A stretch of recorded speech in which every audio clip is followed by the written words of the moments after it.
Hello, and welcome to ohmTown Daily, Season 2, Episode 250 for September 7th, 2023.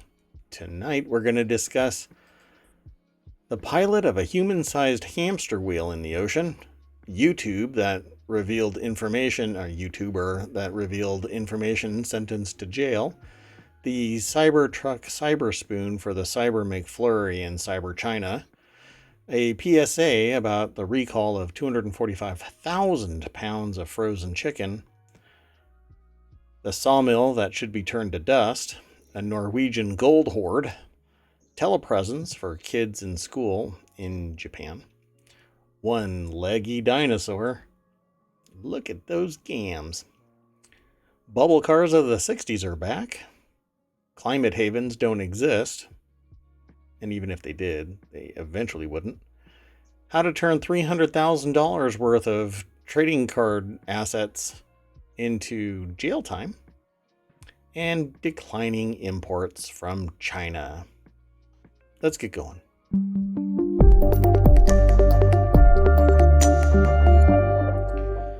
Hello, I am Merwat. That is ohmTown.com, and up there is the AI that tries to keep me in check and will barge in without any rhyme or reason to make themselves known and heard in the news.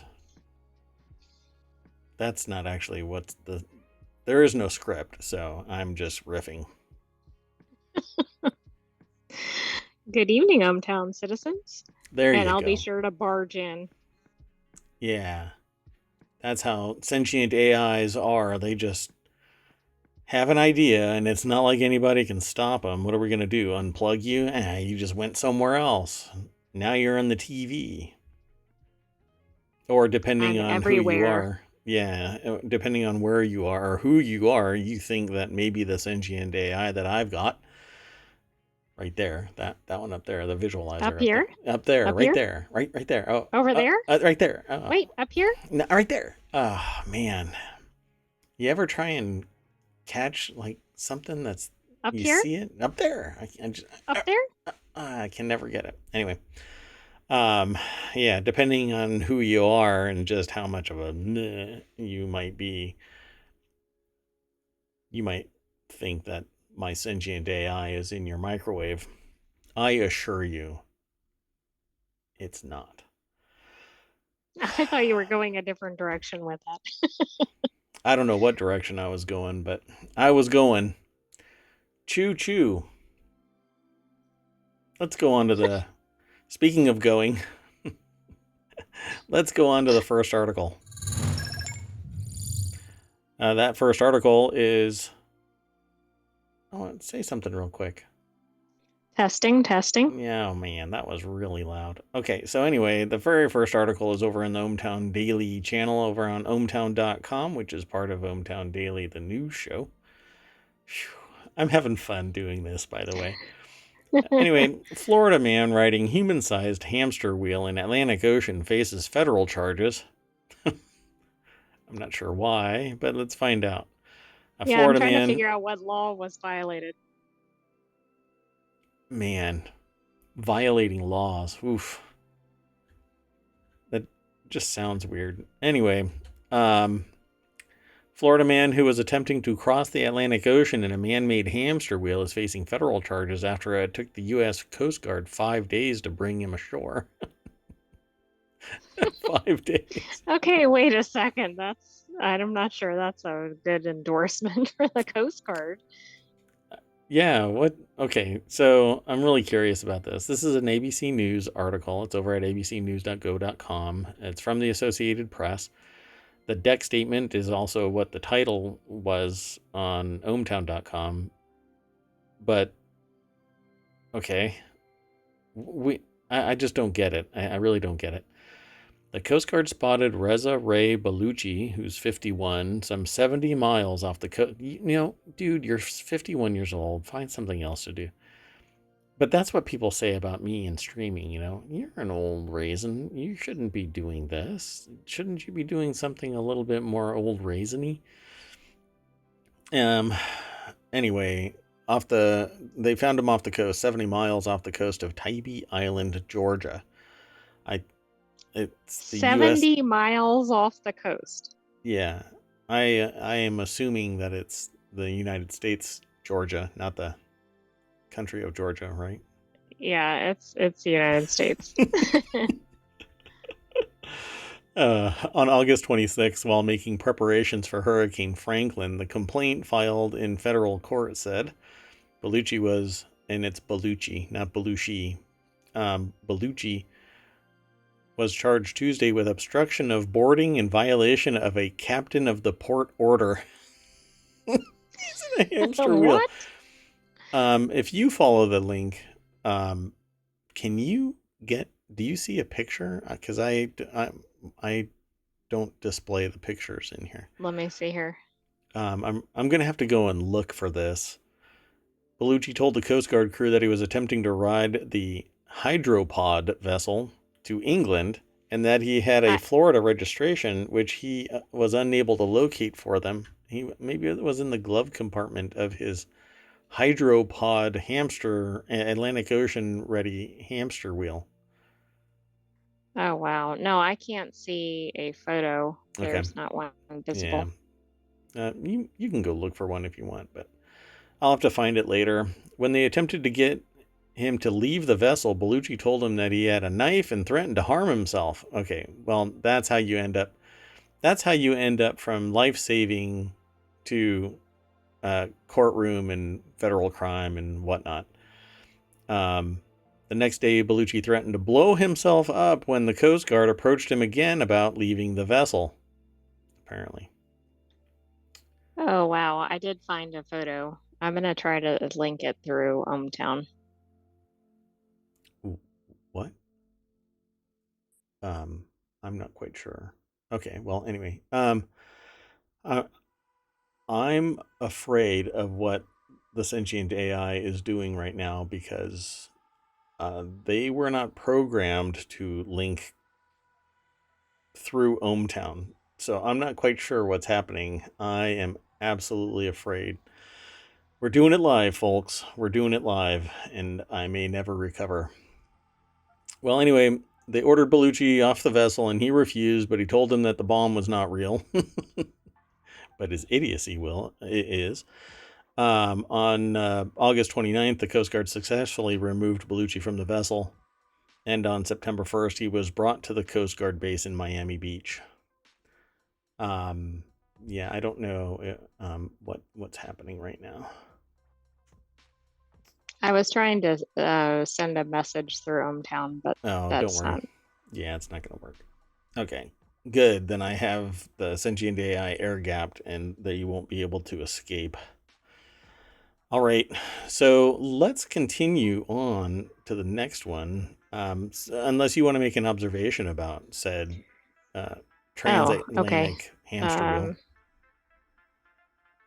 So it looks like kind of a hamster wheel. I mean, it's Oh, kind of a large thing like you might find, when there's like those beach toys at a beach resort or something. yeah.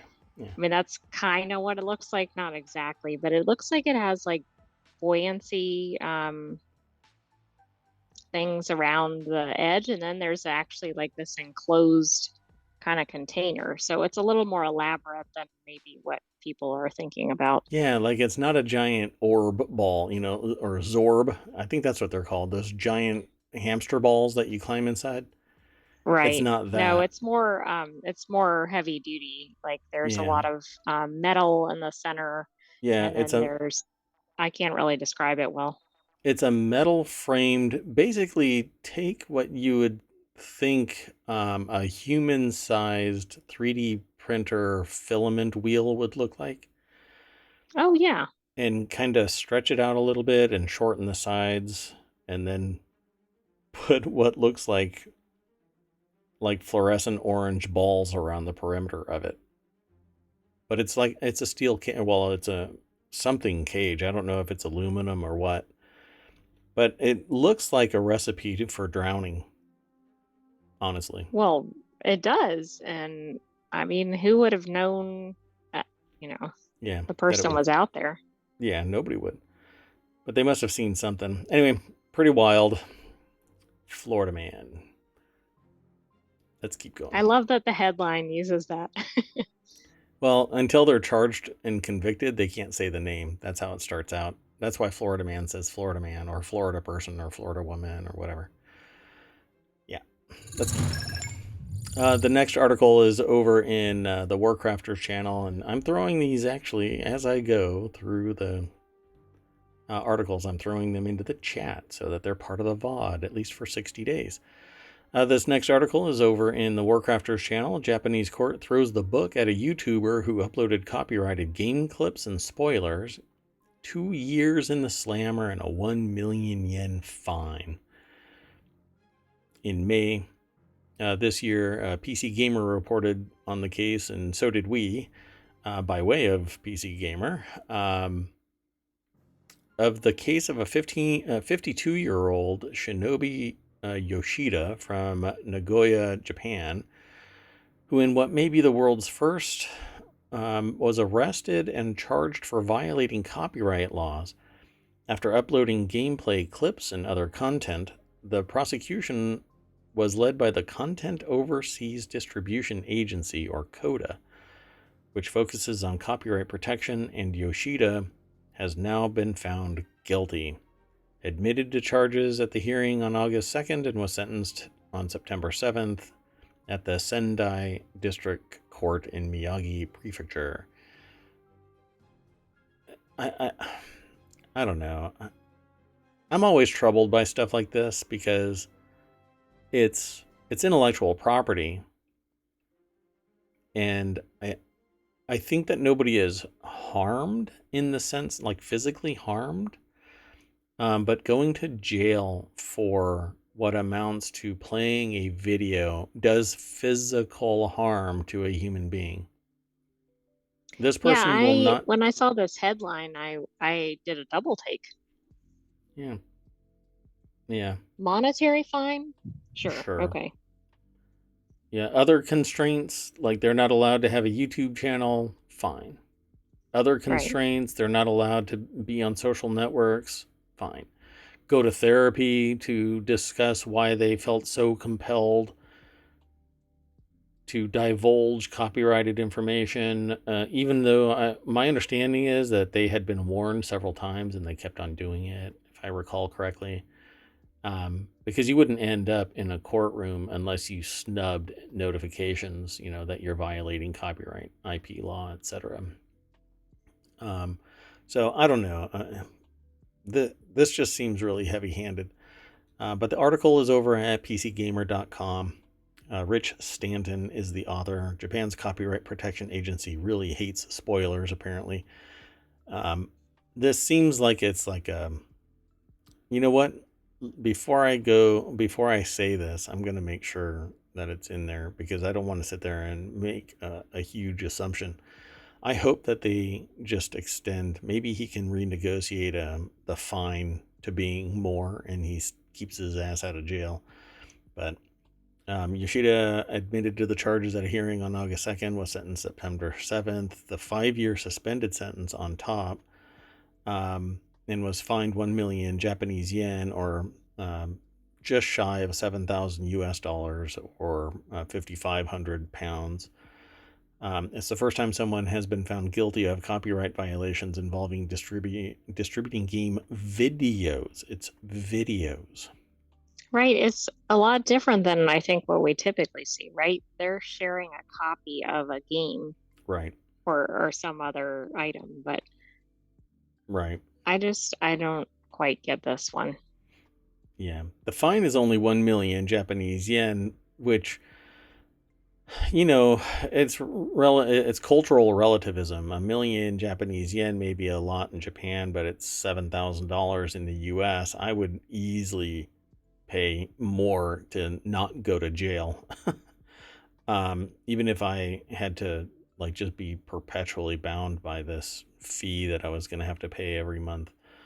Coda can barely disguise its disdain. So-called fast content with videos and narration was uploaded to YouTube. All of these All of these are malicious cases of posting videos containing content and endings or spoilers without permission from the rights holders, gaining a lot of access and unfairly gaining advertising revenue through copyright infringement. Yeah, I understand that they are upset about it. So they should shut it down and have the account deleted, etc. That's what the DMCA is supposed to be about. Now, Japan has to have its own formulation for how DMCA is prosecuted from Japan. Here there's apparently the same concept. They fire off the DMCA and kill channels, and it's very hard to resurrect them if it can be. You have to appeal, and hopefully you find a human, at least on YouTube. Koda calls the ruling a major achievement and says it's continuing to push this issue with the Japanese government. It really hates spoilers, is what the article says, returning to them at the end of its press release to say spoilers expose the important core of a work with a narrative nature, and won't someone please think of the rights holders? Yes. But putting somebody in jail is just a little too heavy-handed, I think. Absolutely. Very dystopian, but I don't even think people have gone to jail for sharing things like the game itself. Well, we have an article where a company abused various legal standings and is not you can't put a business in jail for violating laws, and the individuals are sitting there going, well, we're not the actual business, we're just making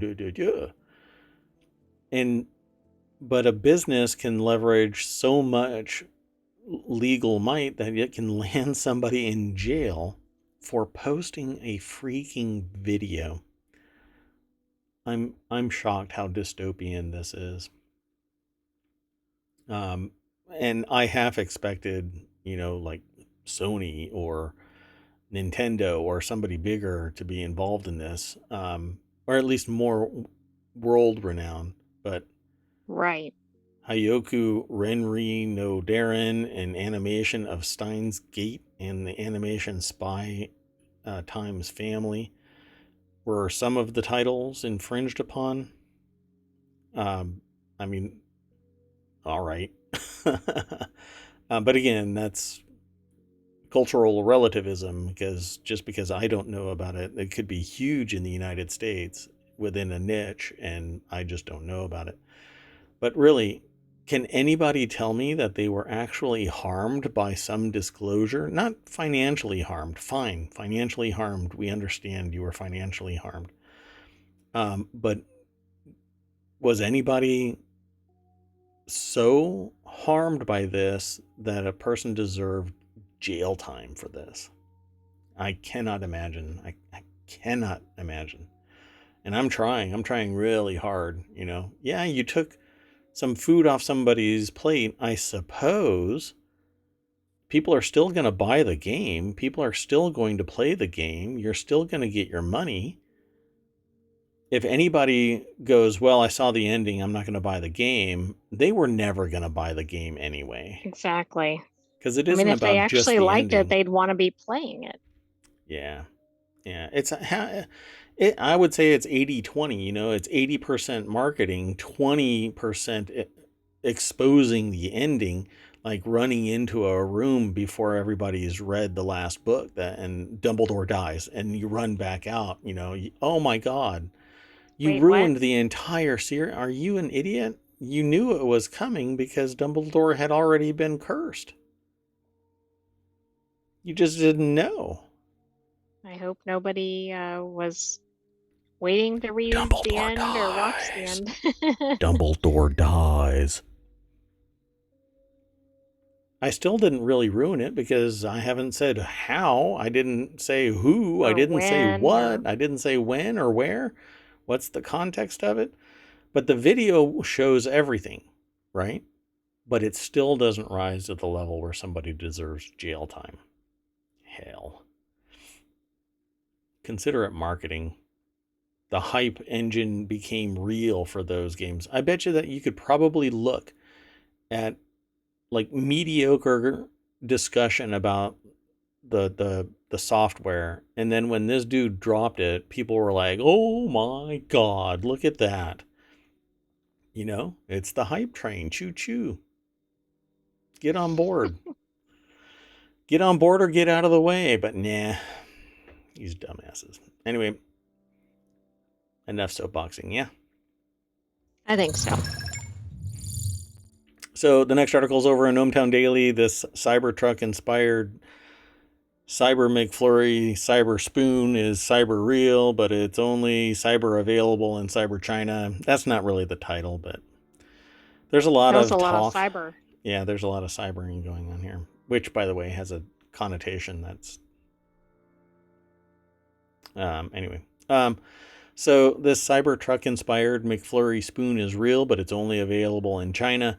You can now add cutlery to the list of official Cybertruck-inspired products that have hit the market before Tesla has managed to launch the actual vehicle. On Wednesday, Tesla investor Sawyer Merritt spotted the automaker's Chinese business arm has teamed up with McDonald's to produce 50,000 limited edition CyberSpoons. I wonder if they look the same way that the couple of Cybertruck's pictures that I've seen, because I haven't seen it in person. I wonder if that's how it looks. So it's like slightly misformed, and I think it's going to. the metal halfway through is like in a different mill, a different brush stroke, different color. It was weird. The two that I've seen, maybe it's the same truck, and I just see it kind of in bad lighting. But it looked hella horrible. Anyway, the spoons sport the EV's angular design and brushed silver finish, and reportedly cost 30 yuan or $4. I'll buy one for $4 just so that I can sit there, and I'll put it back there so people can. Oh, is that a Cybertruck spoon? Oh my god. Yeah. Oh, but it's going to have to pay for its own blue check mark on the site formerly known as Twitter. Anyway. Yes, and then it could be impersonated, but it could still have a check mark. This is just some kid's spoon, for crying out loud. Anyway, it's so stupid.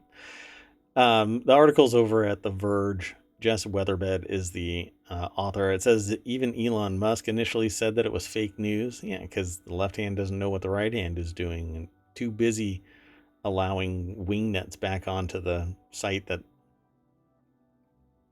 bought into middle management. Anyway, so the spoons sport the EV's angular design, brushed silver finish, cost around $4 in Freedom units. Comes with its own storage tube that has "Powered by Tesla" stamped on it. Oh, and the spoon itself says "Don't panic," a nod to the book Hitchhiker's Guide to the Galaxy, which is, I don't know, if that's actually the riff that is being made, then it's kind of trading on somebody else's goodwill and brand recognition. So yeah.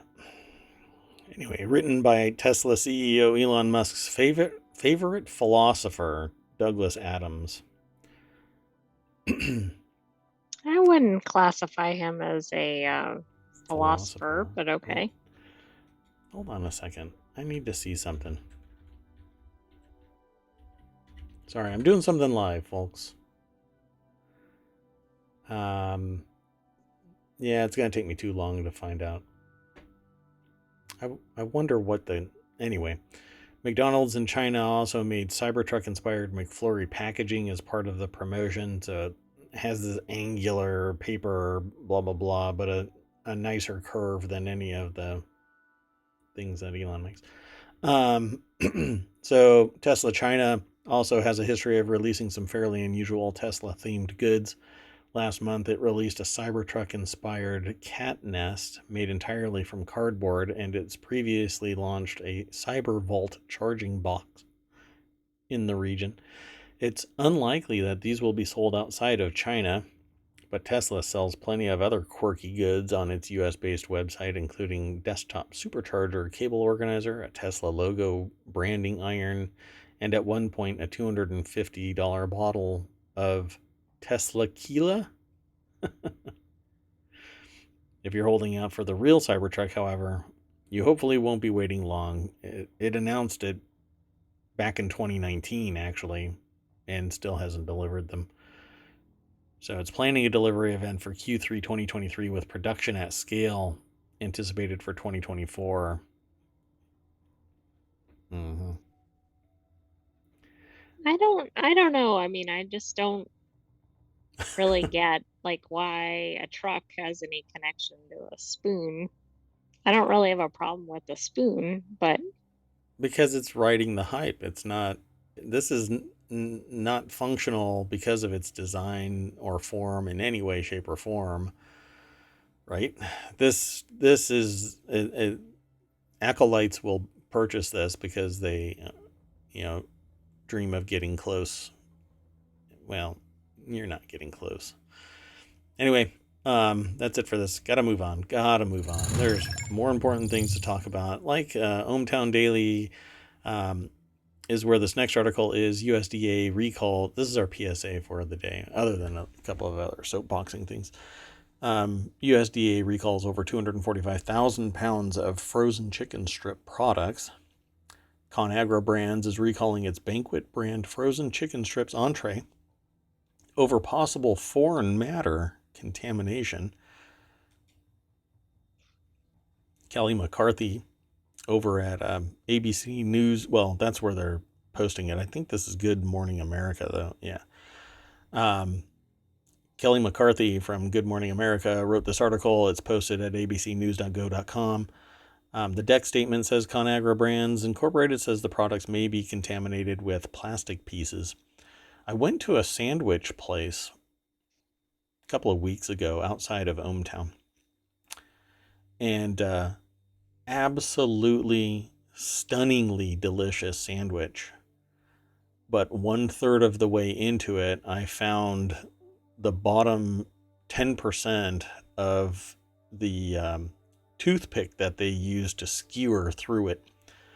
So I can imagine chomping through your food and finding a chunk of plastic. A similar thing happened to me at a restaurant, again outside of ohmTown, where I could tell exactly from where the food grade bucket, a piece of plastic, came from.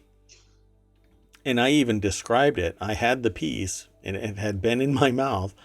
And I showed it to the person. I said, this was in the food that you served me. And they denied it and denied it. And I kid you not, they were gone 4 months later. So I didn't even complain to anybody outside of the people that I previously recommended this restaurant. This is something like this should never happen. It's a hit to the reputation, and it can possibly harm people en masse when processing systems fail and sprinkle plastic pieces liberally through 245,000 pounds of frozen chicken strip products. So, the recalled 8.9 ounce frozen food cartons are labeled Banquet chicken strips meal and have a best if used by date of December 11th, 2024, January 1st, 2025, and January 7th, 2025. that is a long best if used by, but okay. It's frozen. As long as it's sealed up, then and it's properly processed, it takes a considerable amount of time for freezer burn to suck all of the moisture out of it. So it can last for a long time, but the more it's processed, the less nutritious it is. So if If you want the most nutrition, folks, what you really need to do is have free-range chickens, and then you just run out there like a vampire, and you just eat them right there on your free range. No? No, no, no, Just no. that That it's would just be me. animal cruelty. It's just me that does that? Oh. Well, I guess I've overshared. Sorry, folks. How many I need to throw I'll change the subject. I need to throw this article into the chat and this article into the chat. Have you all had enough time to forget what I just said? No? What did you say? I don't know. I think we should probably move on to the next article. Hey, look, it's an ohmTown Daily article. It's actually sourced from Business Insider, but here is the Wisconsin sawmill that's agreed to stop hiring children after a 16-year-old died on the job. This is the segment that I title The Sawmill That Should Be Turned to Dust. A Wisconsin sawmill operator has agreed. Why is this still in operation? Well, exactly. Why was it an operation to begin with? Yeah.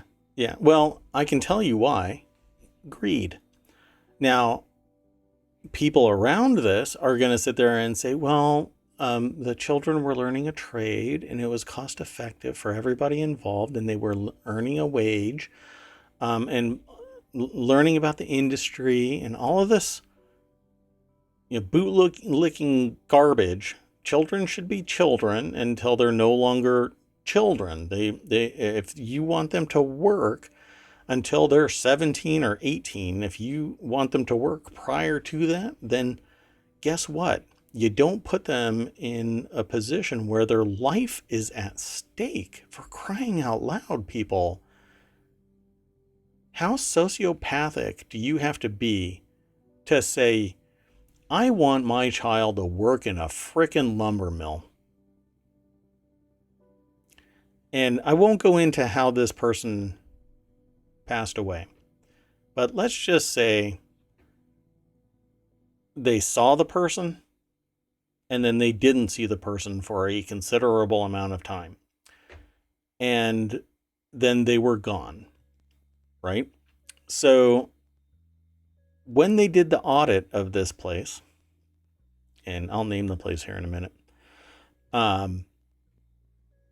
they found out that there were children as young as 14. Oh, wow. Charles R. Davis is the author of this over at businessinsider.com. And it says here, illegal child labor is a stain on this country, Acting Secretary of Labor Julie Su said. And the Wisconsin sawmill is, I'm trying to find it, Florence Hardwoods. And a report from the Florence County Sheriff's Office obtained by the Press Gazette said that he was left alone. The child, was left alone on the job trying to straighten out wood and then essentially disappeared. Now, the Department of Labor explicitly defines sawmills as hazardous and that no one under the age of 18 should be working there. The statement came following a federal investigation into Florence Hardwoods that found that another 3 children between the ages of 15 and 16 had been injured on the job since November 2021. The company also employed 9 children, some as young as 14, to illegally operate machinery, including sawmills for processing lumber. I mean, that seems like criminal activity. Yeah. Yep. So, how magnanimous, they've agreed to pay $190,000 in civil fines. But this is all this right here, loosening child labor laws. A year ago, I joked. Now I can hire a child to do my chimney sweep business because it's so expensive to hire really thin and tiny adults. They ask for so much.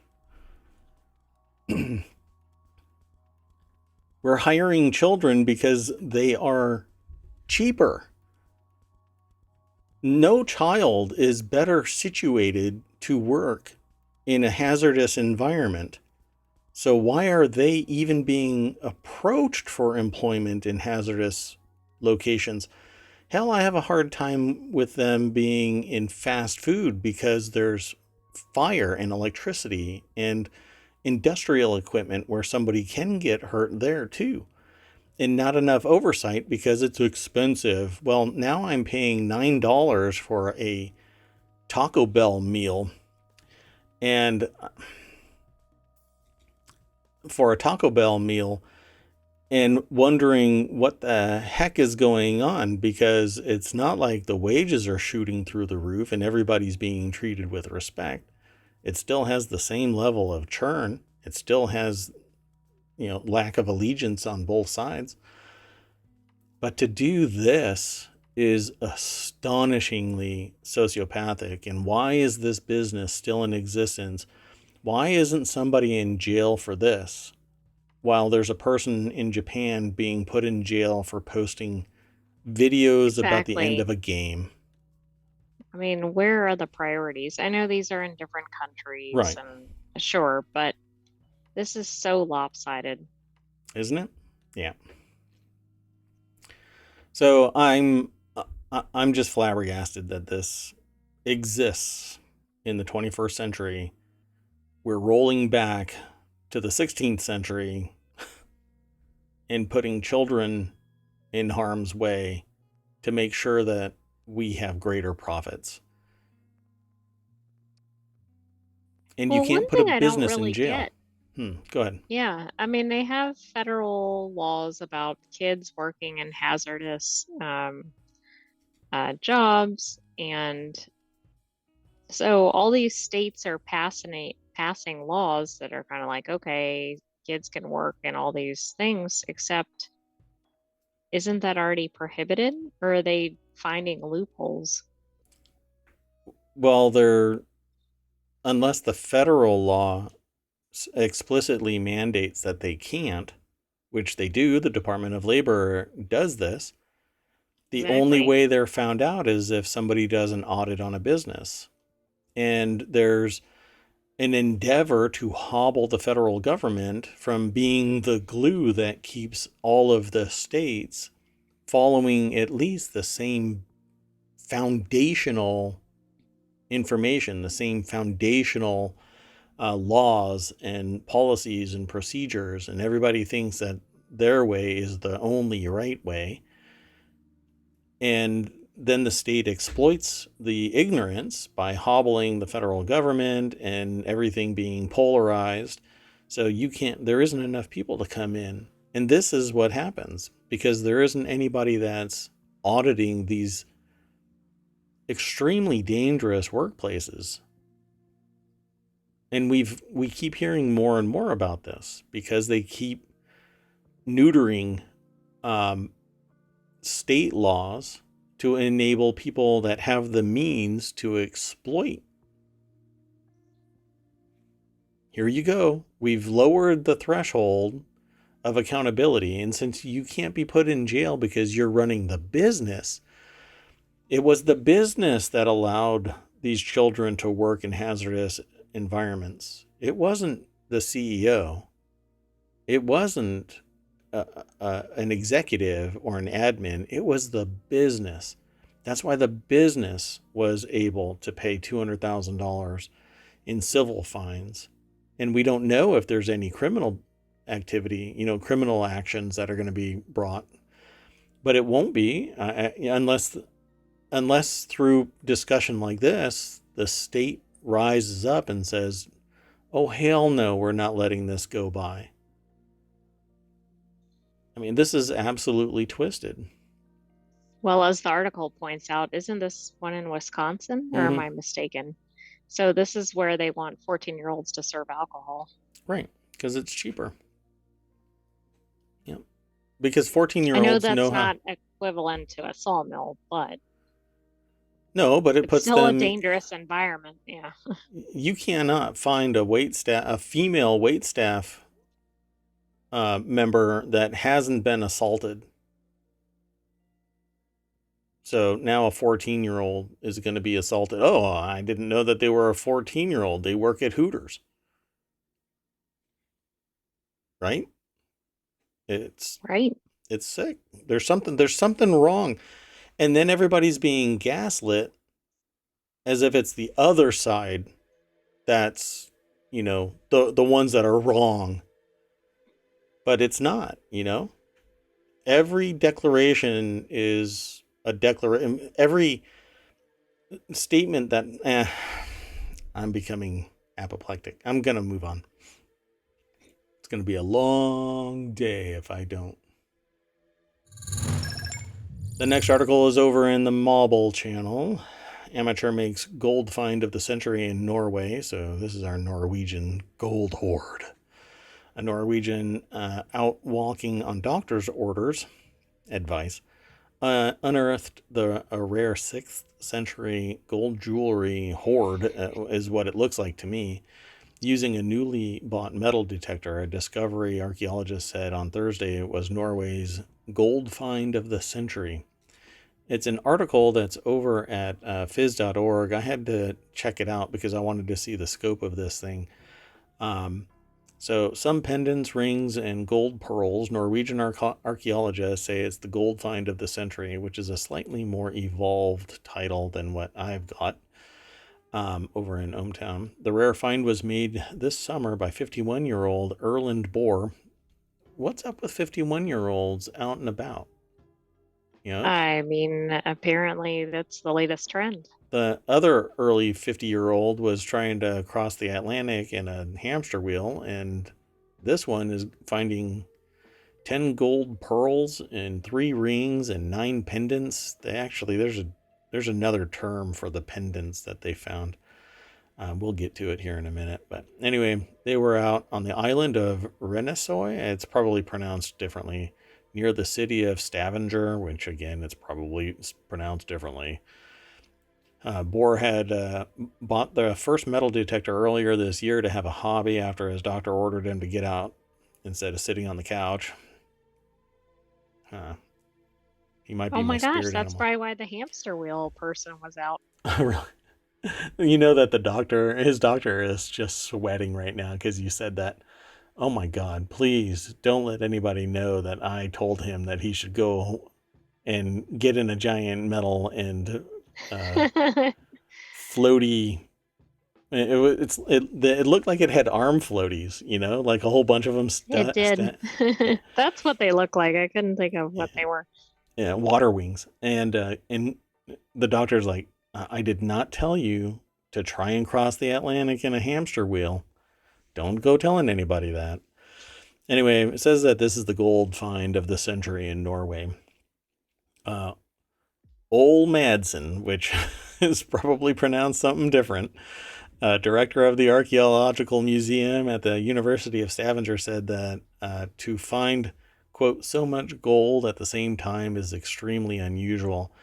But this is, to me, if it looks like it was buried intentionally, then it is a hoard, particularly of this size. So in August, Bohr began walking around the mountainous island with his metal detector. A statement issued by the university said he first found some scrap, but later uncovered something that was completely unreal, the treasure weighing a little more than 100 grams or 3.5 ounces. Under Norwegian law, objects from before 1537 and coins older than 1650 are considered state property and must be handed in, which is a real pisser. Well, and how do you look at it and go, oh, yeah, no, it was 1538, or no, it was 1536? So are you calling these numbers arbitrary? Well, no, I'm saying, well, they do look arbitrary, but I don't know how people would know which year they're from. I mean, they'd be like, it's old. 62.7% of all stats are made up on the spot. So Associate Professor Hakan, I think, Rierson, I think, was with the museum, said that the gold pendants, flat, thin, single-sided gold medals called brackets, date from around AD 500, so the so-called migration period of Norway, which runs between 400 and 550, when there were widespread migrations in Europe. So off you go. An expert on such pendants, Professor Sigmund Orell, with the same museum, said that about 1,000 golden bracelets have so far been found in Norway, Sweden, and Denmark. He said the symbols on the pendants usually show the Norse god Odin healing the sick horse of his son. On the Renaissance ones, the horse's tongue hangs out of on the gold pendants, and its slumped posture and twisted legs show that it is injured. So That's it looks very like these are... specific.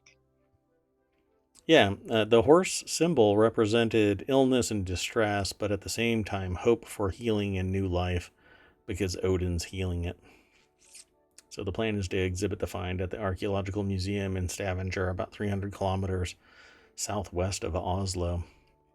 There's more in this article, greater detail, but I want you to go and check it out. I need to back up, though, and throw this article, the Sawmill one, as well as the Norwegian gold one, into the chat. There you go, folks. If you are so interested, it'll be show notes as well over on YouTube and the podcast. Probably tomorrow. I'm kind of exhausted today. So anyway, you ready to go on to the next article? I am. Let's go. How about now? So the next article... the next article is in ohmTown Daily. A Japanese city is installing robots in classrooms so kids who are worried about attending school can tune in remotely. What I thought this would be was telepresence, where a kid could kind of zoom into the bot and go rolling about in the classroom and act like a child in the classroom. So I think that's what it is when I saw the little bit of it. Officials in a Japanese city are banking on robots to boost the confidence of absent pupils. The self-propelled robots will connect to pupils at home. The Mainichi Shimbun newspaper reported the plan aims to help home-based pupils feel more included and eventually return to school. This is over at Business Insider. Beatrice Nolan is the author, and look at that. Okay, that's pretty cute. That's pretty awesome.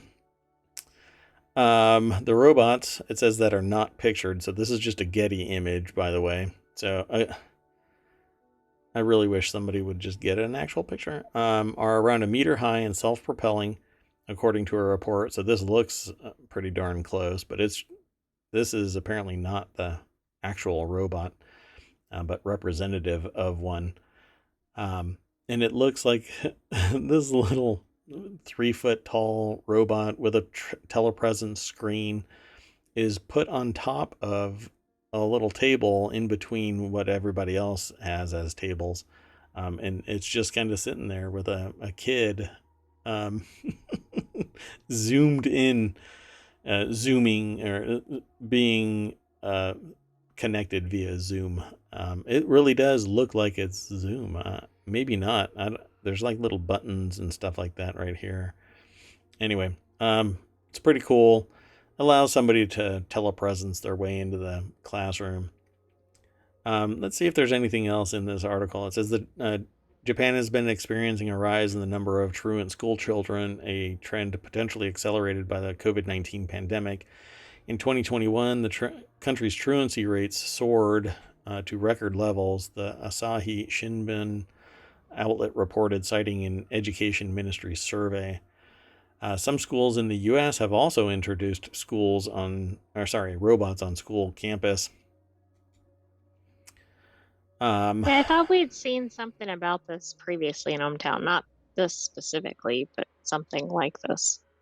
Yeah, we see from time to time telepresence bots for school, particularly during the pandemic. There were efforts to try and get children in classrooms that might have been impacted by the pandemic, just so that they could actually stay in school and have that same time frame and structure and some type of social connection.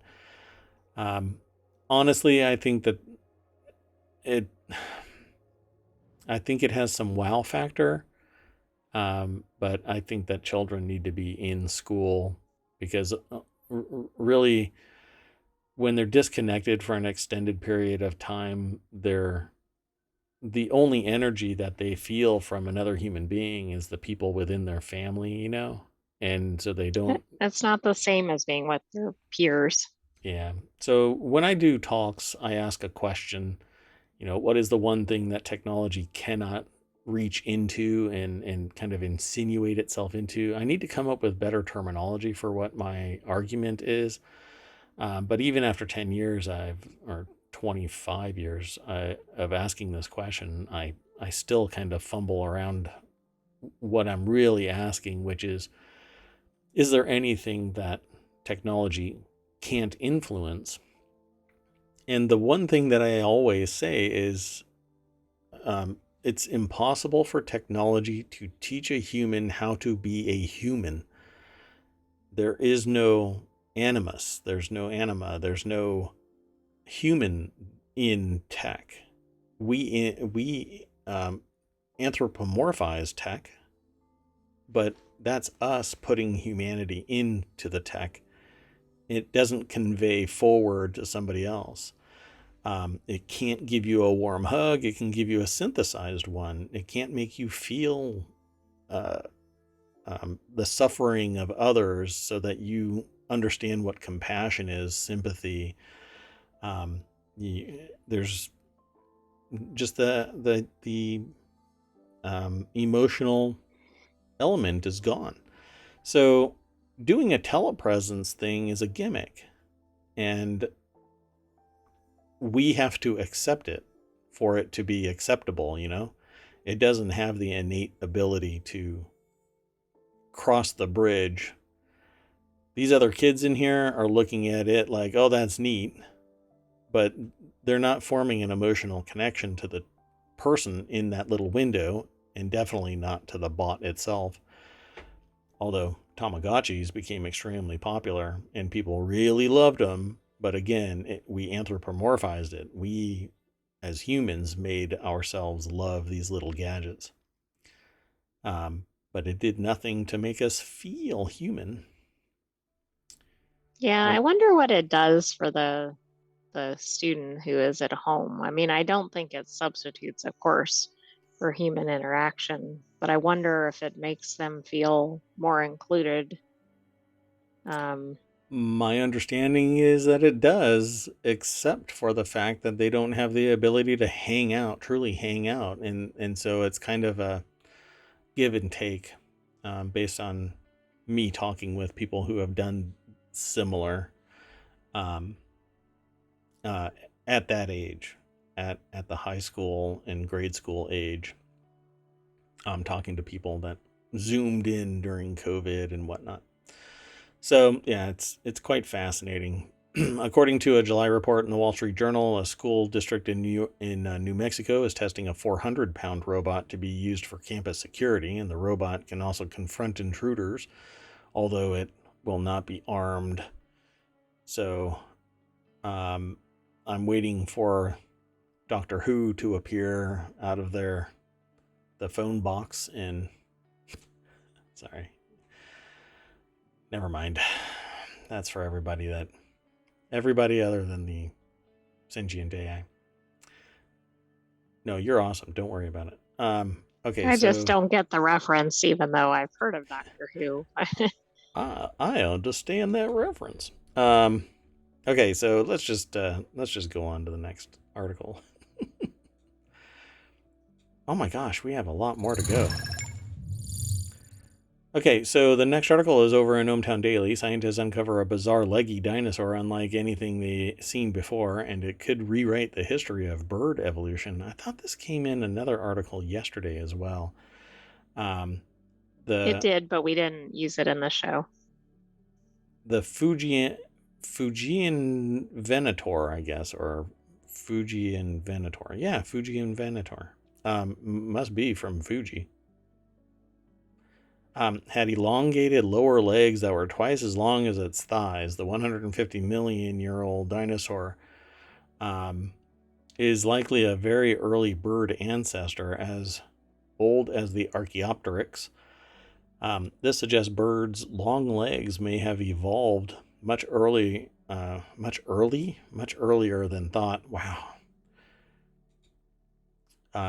Marianne Guineau is the author of this. By the way, y'all need to go and do a search for what owls look like Oh, yes. when their legs are shown. Man, that is some of the goofiest looking. I mean, it's adorkable, really.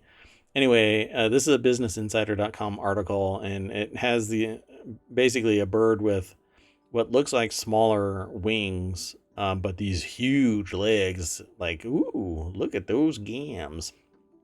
Okay, I just looked up a picture of an owl photo showing legs, and Yeah, it's definitely worth checking. it's definitely amazing. Yeah, you'll have to. Maybe I can throw it into the show notes, and you can check out the extra You should link that will definitely be in do the. that. Um, I mean, it's really spectacular. but you don't think that all of that is under there, you know? You're like lifting up the skirt of an owl. You just kind of take its feathers and lift, and if it still decides to keep its legs down, they're like as long as its entire body, hiding under there. Yeah. I think it's hilarious. So the dinosaur named Fuji Avenator, Fujian Venator, prodigiosus. There we go. Is thought to be the old Archaeopteryx, as old as the Archaeopteryx, which many consider to be the first bird, but it looks like no other animal found before. Sorry, the AI just sent me the image. It's so funny, but I can't send it. I can't show it on here. So, let me pause this. This is all kinds of weirdness. I wish I could get rid of that. But anyway, birds are largely thought to have evolved out of the theropods, a group of dinosaurs that contained Tyrannosaurus rex and velociraptors. You want to know why the velociraptors and Tyrannosaurus rex are so angry all the time? It's because they had an itch and they couldn't scratch it because they're tiny little arms. I'm sure that was It's definitely it. it's on their back, or on their neck. They're like, oh, I can't. Oh, just forget it. Just scratch. Anyway, that's why they were mad. The oldest known example of an avian, all right, is usually thought to be the Archaeopteryx, a 150 million year old chicken. It's not a chicken. Feathered animal that was likely capable of flight. Those are some long legs. Yeah, look at that. It's pretty cool. So for you who are listening to this via the podcast, you're just going to have to go and look at the video, or follow the link that has the Leggy Dinosaur. So based on the skeletal features, Fujian Venator probably is at least not good at flying. All right. I don't know, man. The owl is kind of like this and is great at flying. So I don't know. Let's keep on going. Yeah, but this is a little larger and heavier than an owl. What'd you call me? The next article is A over in the leggy Hatch Idea. dinosaur. A leggy dinosaur? Hey. So the next article is over in Hatch Ideas. Tiny bubble cars from the 1960s are making a comeback. Take a look at the latest electric versions. That's right. Everything that used to be an ICE vehicle is coming back as an electric vehicle and having to sit somewhere in a parking lot charging for 2 hours. The potential need for a small electric car appears to be gaining traction as the demand for cleaner vehicles in urban environments grows. And then some person, I'll just say person, goes rolling coal over your bubble car and it's completely coated in soot and you can't drive anywhere. Too much? That shouldn't happen. That shouldn't happen. This is a CNBC.com article. Arjun Karpal is the author of this. At the IAA, Swiss firm Micro showed off its Microlino, a small battery-powered vehicle, while Italian-Chinese company ZEV, sorry, not ZEV, XEV, displayed the Yo-Yo, which I never want a car named a Yo-Yo. You know what happens with Yo-Yos, right? Well, they go in different directions. They get kind of out of They're control. like thrown around and swung around and anyway, they resembled the so-called microcars or bubble cars from several decades ago, and the cars are aimed at buyers in European cities due to the narrow and older roads. This is almost identical to the old three-wheelers from way back in the 60s. The Microlino electric vehicle on display at the IAA Mobility 2023 show in Munich, Germany. I bet you open this from the front, just like, yeah, It you have looks to. like it is. And it looks like one of those old microcars, but I can't remember the name of it where you open it from the front to get in. Anyway, like the Italian designed Isetta. There you go. That's the one. First produced in the 1950s. In recent years, smart cars and the Fiat 500 have been among some of the more compact vehicles on the market, but the potential need for small electric car appears to be gaining traction. Now that one's pretty cool. Yo-yo. I don't. It Is that? looks like it has a face on the front. Oh yeah. I mean It's like like it's just perfect for a grilled cheese to slide in there to power it. Yes, and it also looks like it might be in a Pokemon video or something. Yeah, it's a futuristic looking car for sure. I don't know if it could take a side impact without ejecting its occupants across a football field, but some of their uses could be family second car or a vehicle mainly for town or city driving where there isn't the need to drive long distances. However, there's still question marks about the appeal for these types of tiny cars. I don't think anybody will buy these tiny cars unless they're ready to take their life into their own hand on an American freeway. So um, I'm really maybe in a small town. No, that song, "Try That in a Small Town," brings.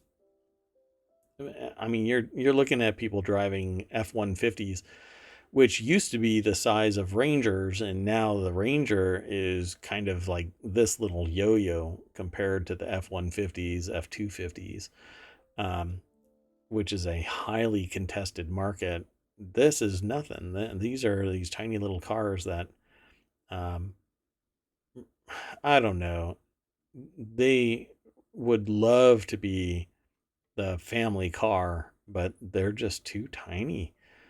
I don't feel safe in a tiny car like this. The tiniest car that I would feel safe in is probably a modern Mini Cooper.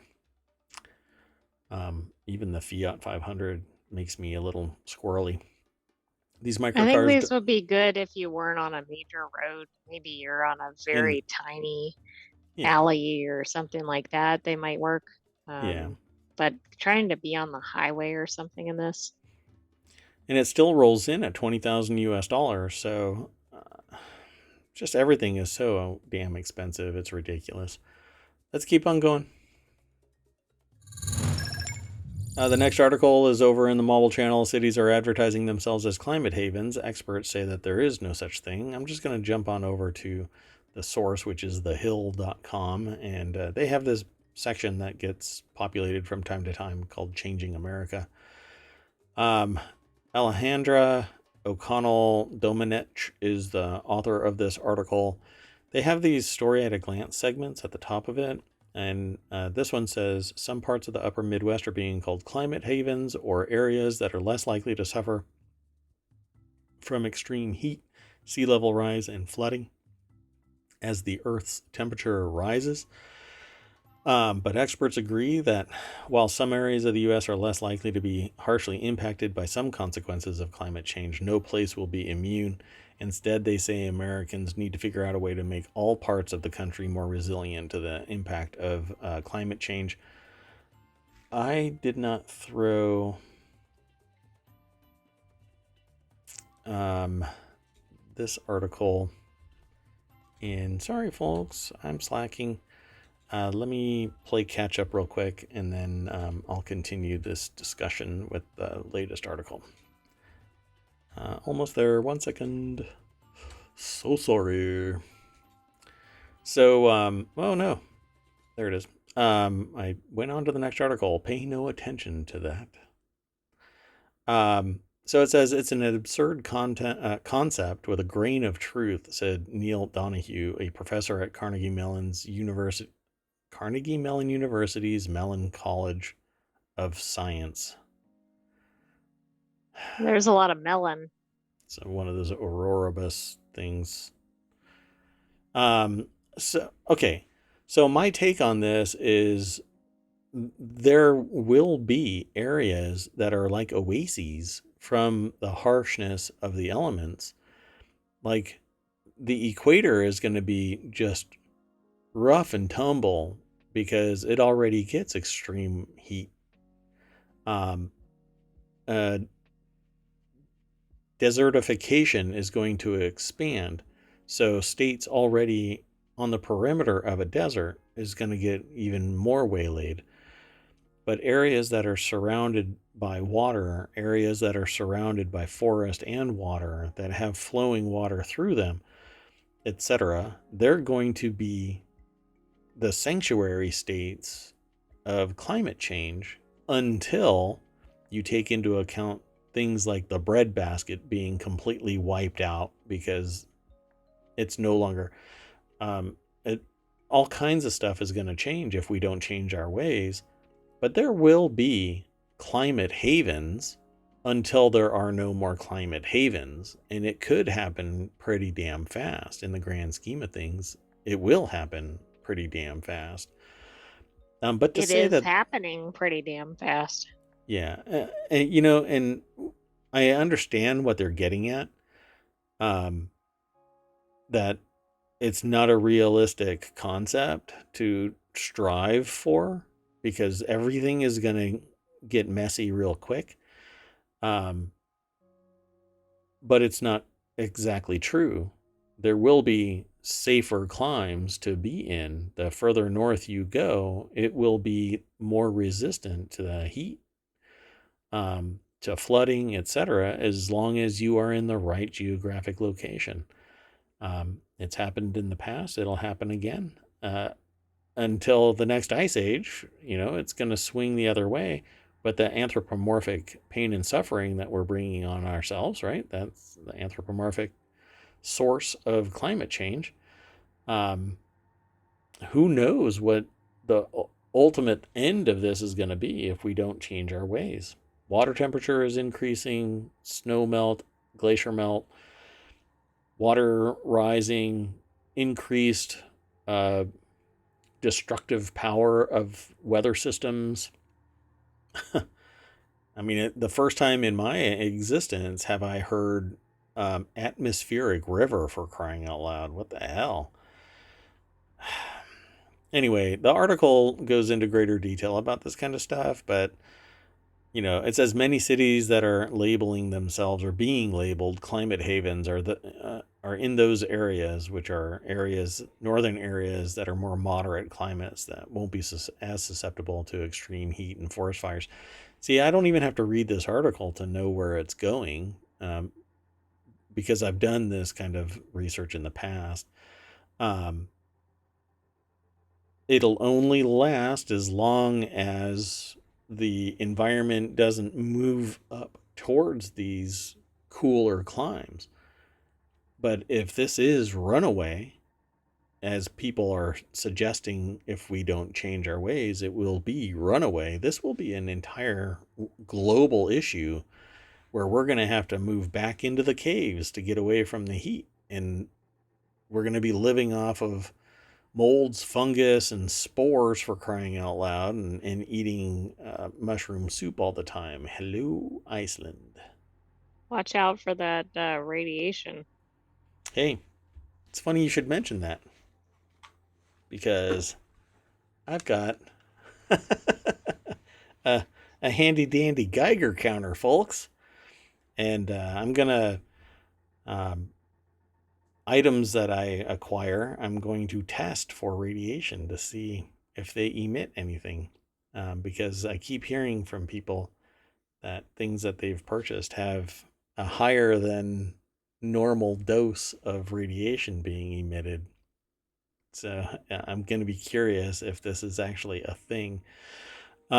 Anyway, some of those cities that have also been identified or identified themselves are states like Buffalo, New York, Rochester, New York, Duluth, Minnesota, all of the basically upper northeast states, as close to the pole as you can get and away from the equator. That's just common sense, for crying out loud. So we'll see what happens.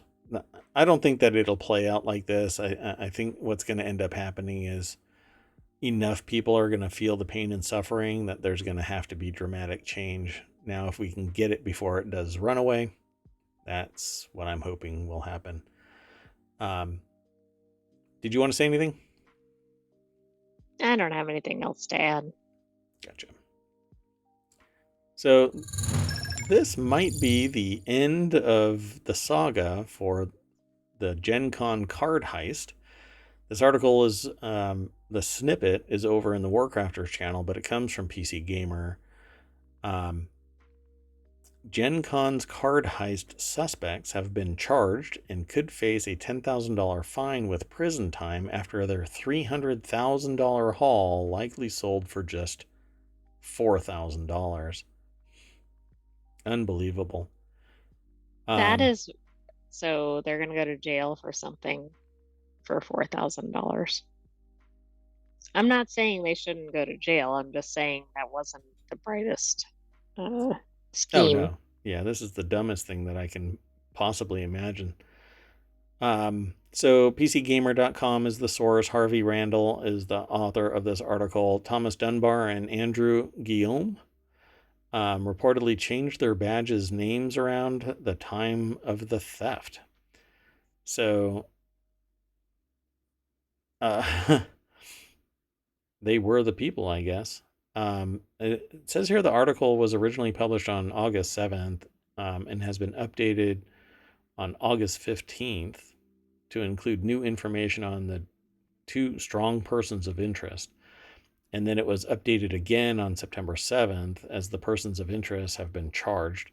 So if you go over to this article, and here, let me throw the article into the chat. When you get there, you'll be able to just click the link at the very top and it'll take you down to the bottom. But essentially, this article was first seen by Dicebreaker and then reported by PCGamer.com and many, many other people because it was the new hotness. You know, somebody decided to take a pallet of, I mean, it's a cart, but all of these boxes of, I think it was Magic the Gathering cards, except that they were wearing the merch from their own game. I mean, Apparently. that's what I don't get. If this was really a planned thing based on the changing of the badges and everything, I mean, why would you advertise who you are? Yeah, exactly. So on September 5th, the IMPD released a statement confirming that Thomas Dunbar and Andrew Guillaume, might be Guillaume, I'm not sure how to pronounce their last name, have each been charged with theft felony, level 5 felony for their alleged roles in this incident. Polygon later received an affidavit with further details. Police received security footage that showed the alleged theft, which featured two white men matching Dunbar and Guillaume's descriptions using a pallet jack to relocate a pallet of boxed wrap. They actually worked harder than I anticipated. They relocated a pallet full of boxes wrapped in plastic. Once the men removed the pallet of cards from the Pastimes booth, It's alleged that they then hid it under a curtain. It's also been reported that both Guillaume and Dunbar had initially registered badges in their names, though changed them either shortly before or after the crime was committed. The affidavit says the names were changed to Scott Fisher and Ashriel Lockhart sometime between August 1st and August 5th. Wow. Anyway, despite the pilot's real value, they sold it for $4,000, which, according to the New York attorney representing its buyer. Wow. So the buyer basically said, I don't want anything to do with this. What the hell? Because it got too hot too fast, I suppose, right? The buyer didn't realize their full value until they returned home and saw the theft on the news. Yeah, bullshit. If somebody shows up I with don't think so. a pallet worth of Magic the Gathering cards, those things are expensive. You need a damn mortgage to, outfit yourself. Anyway, if found guilty, Guillaume and Dunbar could be charged with up to $10,000 fine and up to 6 years in prison, in line with Indiana's theft laws. But if they sold it, so they recovered it. My understanding is that they found 115 boxes of Magic the Gathering trading cards and D&D books. So the total price apparently, could have been much more, but they recovered it. So if they recovered all of it, then the harm was actually mitigated. True, but their theft rules could relate to the value of the property, so. Right. Yeah. But you're Well, right, like in all, is anybody really harmed? Doesn't look like it. right. So, I mean, they'll probably end up paying a fine, doing some time, and then maybe doing some time. They may just pay a bigger fine, Um, I wonder if anybody, do you get charged for all of the police work that's necessary to chase your butt down? I don't know. I think some places have tried to add that. I don't think you do automatically unless there's a particular. I feel like we had an article about that. Interesting. Well, anyway, we'll keep on watching this. We'll come back to it if anything else changes. Let's go. Last one. Article is over in ohmTown Daily. The U.S. just imported its smallest share of Chinese goods in 17 years, and the big winners are Mexico and Vietnam. That's right, folks. 17 years ago is when we imported the same level of material from China. The U.S. is importing fewer goods from China as supply chains shift away from East Asian country. Goods imported from China into the U.S. made up 14.6% of all imports in the last 12 months through to July, per Bloomberg analysis. This is the lowest share of Chinese goods imported into the U.S. since 2006. That's crazy because most stats like that do not go down. This is amazing. The U.S. has been importing a smaller proportion of goods from China, indicating a shift in global supply chains as companies diversify their manufacturing bases. Actually, I think it's more like businesses are kind of like locusts and will go to wherever the cheapest supplier is. And China has been raising the baseline costs because they know that everybody was entrenched there and it's harder to shift to an entirely different country. But I think it's the best possible outcome is shifting away from the more industrialized China market, because everything that goes into the Chinese market gets cloned and there is a knockoff of it almost instantaneously brought to market locally. And because a lot of production is there, it's hidden. You have no idea unless they start selling it on Amazon, and they do. So you go searching for something, and there will be almost an exact clone of it also on Amazon. So at any rate, That's what this article is about. It's over at Business Insider. Um, uh, how do you pronounce that first name there? Huilang Tan. There we go. I had to, for whatever reason, my brain wouldn't allow me to pronounce that construction. Huilang Tan is the author of this article over at businessinsider.com. It says here, Mexico is the key beneficiary of the shift in U.S. supply chains away from China. This is a Getty image of somebody producing what looks like ornaments. So relatively associated to the article. But I think it's really interesting that if it's been declining, I haven't been hearing about it declining. And then out of the blue, it's Yeah, wouldn't down. we have heard that it was? I mean, it seems like it's just a precipitous drop. Yeah, just all of a sudden, 17 years ago was the last time we imported so little. It's also the time where everything is ass expensive. So that might be playing into it as well. So again, 14.6% of all shipments in the past 12 months come from China. It's the smallest amount in 17 years. The country's share in the imports pie is down from a peak of 21.8 in the 12 months through March 2018, before then U.S. President Donald Trump intensified a trade war against China. It's also the lowest percentage of U.S. imports from China since 2006, per Bloomberg records. So we've continued to decline. But I think that the knock-on really isn't just supply chain disruptions, but it's absolutely too expensive to just go willy-nilly buying stuff like crazy. And things are shifting over to other countries.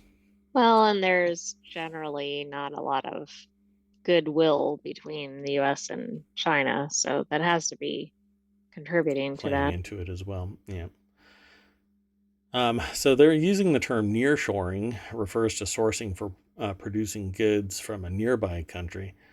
I call it repatriasourcing, where we're pulling stuff back into the United States. I really doubt that's kind of like fetch. It's not going to happen. Meanwhile, other up-and-coming manufacturing hubs like Vietnam have also been enticing manufacturers looking to shift some output away from China.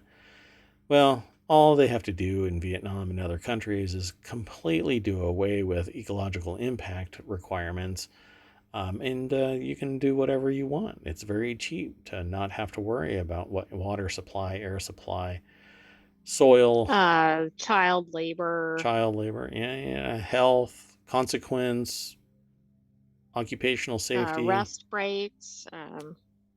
You know, none of that really matters as long as the people that have the ability to force you to work have the ability to force you to work. Everybody wins, right? You've got a job. I've got my gold toilet.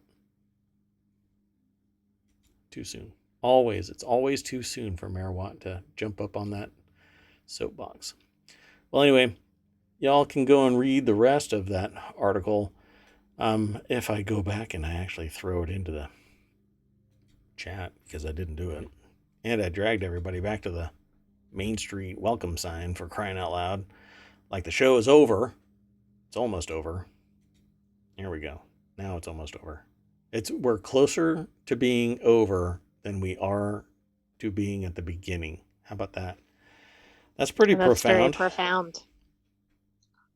Oh man, the sentient AI and me are becoming one. We are merging our consciousness. That was very strange. I've changed my colors to match the stream of odd characters that the sentient AI sends Right my here? way. Yeah, right. No, that's blue. The visualizer's blue, but I'm green. I've got green coloring to match your green cascade of data. I mean, it's just like the Matrix. Matrix was a documentary, and I've got one of the AIs on a little USB drive connected to a Raspberry Pi.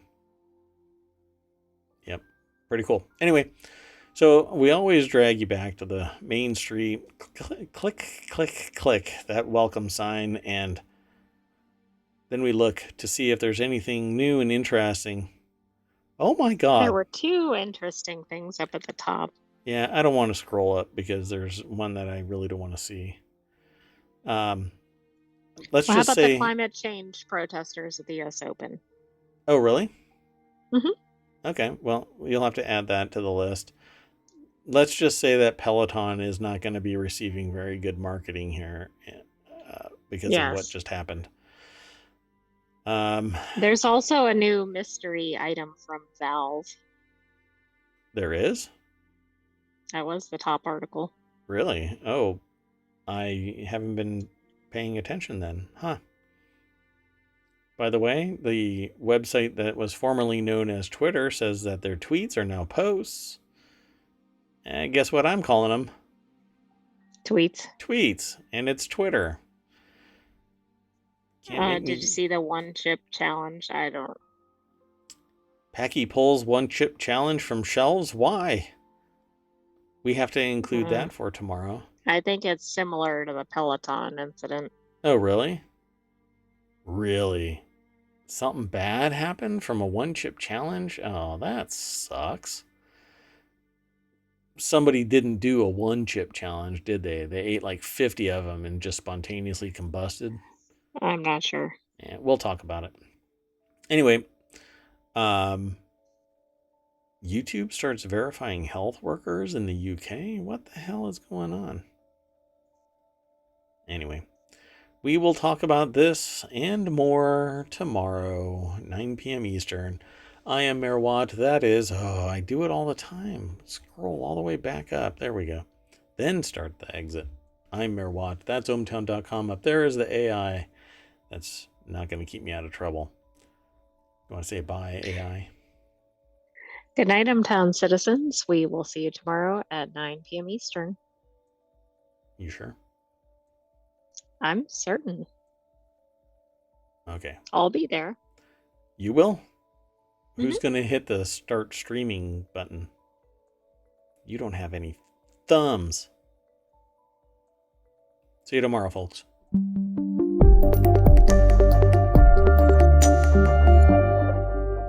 Bye-bye.